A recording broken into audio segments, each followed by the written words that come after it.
দেশের অন্যতম বড় শিল্পগোষ্ঠীর কর্ণধার গৌতম আদানির বিরুদ্ধে চাঞ্চল্যকর অভিযোগে বিধ্বস্ত ভারতীয় শেয়ার বাজার। এর ফলে উদ্বেগ বাড়িয়েছে দেশের কোটি কোটি সাধারণ মানুষের।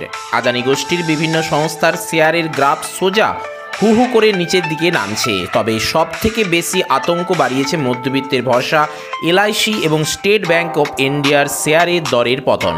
গৌতম আদানির বিরুদ্ধে ভয়ঙ্কর অভিযোগ সামনে আসার পর আদানি গোষ্ঠীর সমস্ত সংস্থা মিলিয়ে প্রায় 20% পতন হয়েছে। তবে এই খবর শুধু শেয়ার বাজারে বিনিয়োগকারীদের মধ্যেই উদ্বেগ বাড়ায়নি, সেই সঙ্গে সাধারণ মধ্যবিত্তের জন্যও এটা সমান দুশ্চিন্তার বিষয়। কারণ এই সাধারণ মধ্যবিত্তরা তাদের টাকা জমানোর যে সকল সংস্থার ওপর ভরসা করেন তাদের মধ্যে যেমন LIC, state Bank of India, তারাও এর ফলে যথেষ্ট ক্ষতিগ্রস্ত এবং সম্মুখীন হচ্ছেন বিভিন্ন সমস্যার। আদানি গোষ্ঠীর 7টি সংস্থায় এলআইসির বিনিয়োগ রয়েছে। 2022 সালের 31শে ডিসেম্বরের হিসেব অনুযায়ী আদানি গোষ্ঠীর সব সংস্থার প্রায় 35,000 কোটি টাকারও বেশি শেয়ার কিনেছে এলআইসি। আদানি গোষ্ঠীর ধাক্কা খাওয়ার পর গত বৃহস্পতিবার মাত্র একদিনের মধ্যে এলআইসির ক্ষতি হয়েছে 12,000 কোটি টাকার মতো। অর্থাৎ আগামী দিনে এই গোষ্ঠী আর্থিকভাবে যদি ক্ষতিগ্রস্ত হয় তাহলে সাধারণ মানুষ যারা তাদের কষ্টার্জিত টাকা এলআইসির মতো সংস্থায় রেখেছেন তারাও কিন্তু ধাক্কা পেতে চলেছেন, যার ফলে প্রকৃতপক্ষে বিপদে পড়বেন সেই মধ্যবিত্ত সাধারণ মানুষেরাই। চিন্তার কারণ একটাই যে পাবলিক সেক্টর ব্যাংক যে লগ্নি করেছে আদানিতে, তাদের যে লসটা সেটা গ্রাহকদের ওপর না আসে, তাদের যেন রানটা না হয়, এবং সেটা যদি হয় তাহলে যারা লগ্নি করে এলআইসির ওপর থাকে তাদের সুদের কোনো কোনো অজুহাতে আজকে তোমার বেঁচে আছো কিনা জানি না, তার জন্য তোমার সুদটা আটকে রাখলাম, তুমি জীবিত আছো কিনা, যে লাইফ এইটা প্রধানমন্ত্রী বায়ু যোজনাতে এই স্কিমটা নিয়ে আসা, এই প্রবলেমটার জন্যে আমাদের নিশ্চয় একটা চিন্তার কারণ আছে। আদানির বিরুদ্ধে ওঠা অভিযোগে ধাক্কা লেগেছে দেশের একাধিক ব্যাংকেও। এর প্রধান কারণ দেশের একাধিক রাষ্ট্রায়ত্ত ব্যাংক হাজার হাজার কোটি টাকা ঋণ আদানিকে দিয়েছে, আর তাই আদানির টাকা ডুবে যাওয়া মানে এই সকল ব্যাংকগুলির টাকা ফেরত আসা নিয়ে অনিশ্চয়তা তৈরি হতে পারে। আর সেই অনিশ্চয়তা থেকেই গত বৃহস্পতিবার রাষ্ট্রায়ত্ত ব্যাংকগুলির শেয়ারের গ্রাফ ক্রমশ নিম্নমুখী হতে দেখা গিয়েছে। যে সকল ব্যাংকগুলি থেকে আদানি গোষ্ঠী আপাতত ঋণ নিয়েছিলেন তাদের মধ্যে উল্লেখযোগ্য হল State Bank of India, Central Bank of India, Union Bank of India, IDBI Bank, RCE Limited, ICICI Bank, Axis Bank, Yes Bank, IndusInd Bank, IDFC First Bank এবং ব্যাংক অফ ইন্ডিয়া, সেই সঙ্গে রয়েছে আরবিআই ব্যাংকও। এর মধ্যে State Bank of India, Punjab National Bank এবং Bank of Baroda থেকে আদানি গোষ্ঠীর মোট ঋণের অঙ্ক প্রায় 40,000 কোটি টাকা। সাধারণ মানুষ তাদের কষ্টার্জিত টাকা জমা রাখতে যে এসবিআই ব্যাংকের ওপর সবথেকে বেশি ভরসা করেন তাদের শেয়ার দর এদিন প্রায় 5% কমেছে। এছাড়া ব্যাংক অফ বরোদার 7%, পাঞ্জাব ন্যাশনাল ব্যাংকের 6% এবং কানাড়া ব্যাংকের 5% কমেছে। এর ফলে উদ্বিগ্ন মধ্যবিত্তের প্রশ্ন, আদানি গোষ্ঠী ধাক্কা সামলাতে গিয়ে ব্যাংকগুলি আগামী দিনের ফিক্সড ডিপোজিট বা অন্য সঞ্চয় প্রকল্পে সুদ কমিয়ে দেবে না তো? সব মিলিয়ে আদানি গোষ্ঠীর ধাক্কায় সাধারণ মানুষ এখন বিধ্বস্ত। তাদের দুশ্চিন্তার কারণ হয়ে উঠেছে আদানির এই পতন। এদিকে আমেরিকার ডোনাল্ড ট্রাম্প ভোটে জিতেই ক্ষমতায় আসার পর থেকেই গ্রেপ্তারি পরোয়ানা জারি করা হয়েছে আদানির নামে। অভিযোগ একটাই, আর্থিক কেলেঙ্কারিতে যুক্ত রয়েছে আদানি গ্রুপের চেয়ারম্যান ও তার সংস্থা। আমেরিকার প্রশাসন গৌতম আদানি, তার ভ্রাতুষ্পুত্র সাগর আদানি এবং সংস্থার বোর্ড সদস্য বিনীত জৈনের বিরুদ্ধে গ্রেপ্তারি পরোয়ানা জারি করেছে। অভিযোগ, ভারতের সৌর বিদ্যুৎ প্রকল্পের জন্য সরকারি আধিকারিকদের ঘুষ দেওয়ার প্রস্তাব পাওয়া গিয়েছে এবং এক্ষেত্রে প্রায় 2,237 কোটি টাকারও বেশি এই ঘুষ দেওয়ার ব্যাপারে প্রস্তাব এসেছে। নিউ ইয়র্কের ইস্টার্ন ডিরেক্টরেটস ইউএস অ্যাটর্নি অফিসার বিজ্ঞপ্তি দিয়ে বলেছেন, গৌতম আদানি, সাগর আদানি এবং বিনীত জৈনের বিরুদ্ধে মোট 5টি ফৌজদারি মামলা দায়ের করা হয়েছে। আমেরিকার লগ্নিকারীদের থেকে কোটি কোটি টাকা তোলার জন্য শেয়ারের জালিয়াতি করেছেন তারা।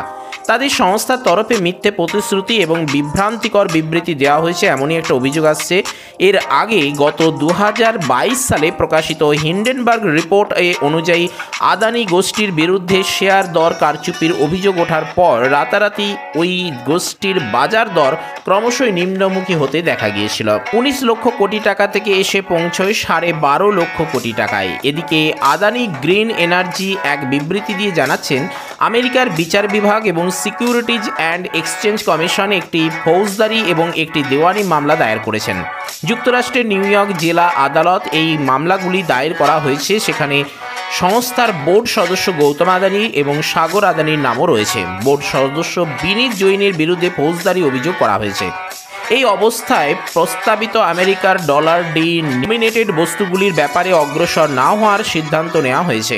গত 2022 সালে শেয়ার বাজারের আদানির কারচুপির অভিযোগের পর ধস নামতে থাকে আদানির বিভিন্ন সংস্থার শেয়ারগুলিতে। তবে বছর খানেকের মধ্যেই এই কঠিন পরিস্থিতিকে অনেকটাই সামলে নিয়ে পুনরায় স্বমহিমায় ফিরে এসেছিলেন গৌতম আদানি, কিন্তু বিপদ যেন পিছু ছাড়ে না।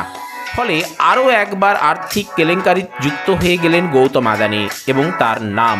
এদিকে আবার এই পরিস্থিতিতে আদানি গোষ্ঠীর গ্রেপ্তারি চেয়ে আসনে নেমে পড়েছে কংগ্রেস সহ বিভিন্ন বিরোধী রাজনৈতিক দলগুলি। লোকসভার বিরোধী দলনেতা রাহুল গান্ধীর দাবি, আদানিকে সুরক্ষা দিচ্ছেন প্রধানমন্ত্রী নরেন্দ্র মোদী। अदानी जी का अरेस्ट होना चाहिए, आज अरेस्ट होना चाहिए।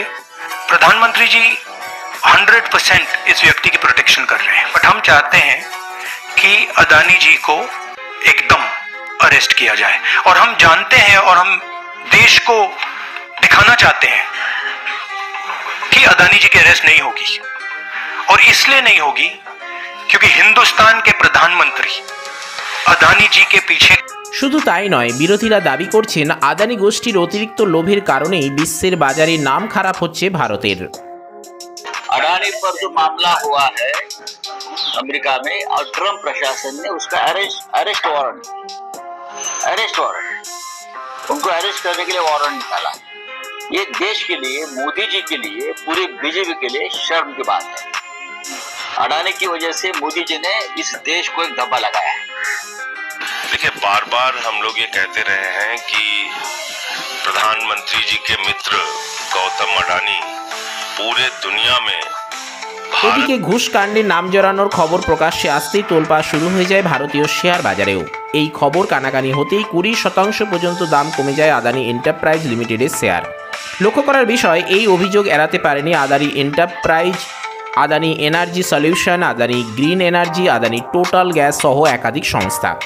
অন্যদিকে আদানি গোষ্ঠীর তরফ থেকে অভিযোগ অস্বীকার করে বিবৃতি দিয়ে জানানো হয়েছে, সেখানে বলা হচ্ছে আমেরিকার আদালতে নথিভুক্ত অভিযোগ একেবারেই ভিত্তিহীন। এ ব্যাপারে আইনি পদক্ষেপ বিবেচনা সাপেক্ষ বলে তারা জানাচ্ছেন।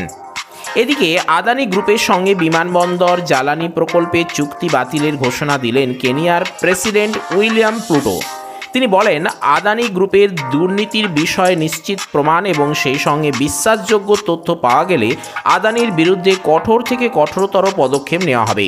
কেনিয়া সরকার ইতিমধ্যে বিমানবন্দর এবং জ্বালানি প্রকল্পের জন্য নতুন অংশীদারিত্বের খোঁজের কাজ শুরু করে দিয়েছেন। আর এই বক্তব্যে সমর্থন জানিয়েছেন পার্লামেন্টের উপস্থিত সকল সদস্যরা। Undisputed evidence. মিত্র দেশগুলি আমাদের নিকট কিছু তথ্য সরবরাহ করেছে, আর সেগুলির ওপর ভিত্তি করে অবিলম্বে ক্রয় দেশি বাতিল করতে যোগাযোগ এবং খনিজ জ্বালানি মন্ত্রণালয়কে নির্দেশ দেওয়া হয়েছে। কেনিয়ার প্রধান বিমানবন্দরে 185 কোটি মার্কিন ডলার বিনিয়োগের পরিকল্পনা করেছিলেন আদানি গোষ্ঠী। 30 বছরের জন্য বিমানবন্দরের পরিচালনার লক্ষ্যমাত্রা নিয়ে কেনিয়া সরকারের সঙ্গে চুক্তি করেন আদানি। এছাড়া বিদ্যুৎ সঞ্চালন লাইন নির্মাণে জ্বালানির জন্য সেই মন্ত্রণালয়ের সঙ্গে 73 কোটি 60 লক্ষ ডলার মার্কিন ডলারেরও চুক্তি হয়েছে। বিমানবন্দরের প্রকল্পের অধীনে নতুন রানওয়ে এবং জুমু কেনিয়ার ইন্টারন্যাশনাল এয়ারপোর্টের উন্নত মানের যাত্রী টার্মিনাল পরিকল্পনা করেছিলেন এই ধনকুবের গৌতম আদানি। যদিও বিমানবন্দরের চুক্তি নিয়ে একসময় ধর্মঘট করেছিলেন বিমানবন্দরের কর্মরত কর্মীরা, তাদের আশঙ্কা এই চুক্তির কারণে অনেকেই তাদের চাকরি হারাতে পারেন। এদিকে সরকারের এমন সিদ্ধান্তকে সাধু জানিয়েছেন সেদেশের সাধারণ নাগরিক। আমি অত্যন্ত আনন্দিত, কারণ আমাদের প্রেসিডেন্ট কোনো দুর্নীতিবাজ, কোনো লুটপাটকারী বেসরকারি সংস্থাকে এসে কেনিয়ার নাম কলঙ্কিত করতে দিচ্ছেন না।